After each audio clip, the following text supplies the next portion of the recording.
BJP की लाचारी आज सुप्रीम कोर्ट में भी नजर आई, जब चीफ इलेक्शन कमिश्नर की नियुक्ति पर इस मामले में सुनवाई को टालने का आग्रह सॉलिसिटर जनरल तुषार मेहता ने किया।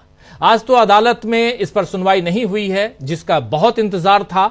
आप जानते हैं कि आज 19 तारीख है और खासकर चुनाव आयुक्त, मुख्य चुनाव आयुक्त की नियुक्ति को लेकर लगातार चर्चा चल रही थी। पिछले 2 दिनों से यह बात चल रही थी कि आखिर जब आज सुप्रीम कोर्ट में इस पर सुनवाई है तो राहुल गांधी ने भी कहा था और डिसेंट नोट यानी असहमति पत्र भी उन्होंने दिया था, जारी भी किया था उसे सोशल मीडिया पर कि आप कम से कम 2 दिन तो रुक जाइए। लेकिन देखिए होता क्या है, आज सॉलिसिटर जनरल पहुंचते हैं और कहते हैं कि मेरे पास आज समय नहीं है, और वहां पर जस्टिस सूर्यकांत के सामने खड़े होकर कहते हैं, जबकि एडीआर की तरफ से यानी एसोसिएशन फॉर डेमोक्रेटिक रिफॉर्म्स की तरफ से प्रशांत भूषण सीनियर एडवोकेट वो खड़े थे और उन्होंने कहा भी कि इससे ज्यादा और महत्वपूर्ण मामला क्या हो सकता है कि इस पर आज सुनवाई हो, इस मसले पर सीईसी की नियुक्ति में सीजेआई रहें न रहें, और जो अभी नियुक्ति की गई है वो अवैधानिक है, संवैधानिक नहीं है, इन सब पे आज फैसला होना चाहिए, सुनवाई होनी चाहिए।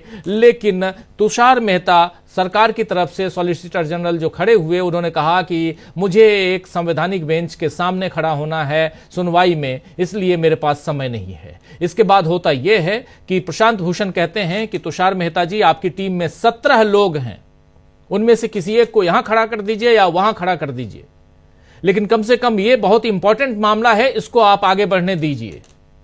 खैर, तुषार मेहता चूंकि सरकारी वकील हैं और सरकार नहीं चाहती है कि इस मसले पे सुनवाई जल्दी हो सुप्रीम कोर्ट में, हुआ वैसा ही। जस्टिस सूर्यकांत ने कह दिया कि ठीक है मेहता जी, जब आप बताएंगे हम उसको एकोमोडेट कर लेंगे। बस हो गया, एकोमोडेट हो गया, यानी आज इस पर कोई बात नहीं हुई और आगे कब सुनवाई होगी इसकी बात भी नहीं हुई।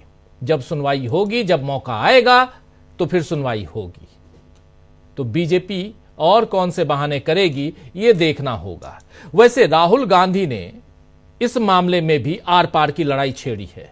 मोदी और अमित शाह के साथ आपको याद होगा कि बैठक से पहले और बैठक के बाद दोनों बार राहुल गांधी ने अपनी आपत्ति दर्ज कराई थी, और फिर कांग्रेस ने एक प्रेस कॉन्फ्रेंस की और आज फिर से कांग्रेस की बैठक में यह मुद्दा उठा जिसमें सरकार की नीयत पर सवाल उठे।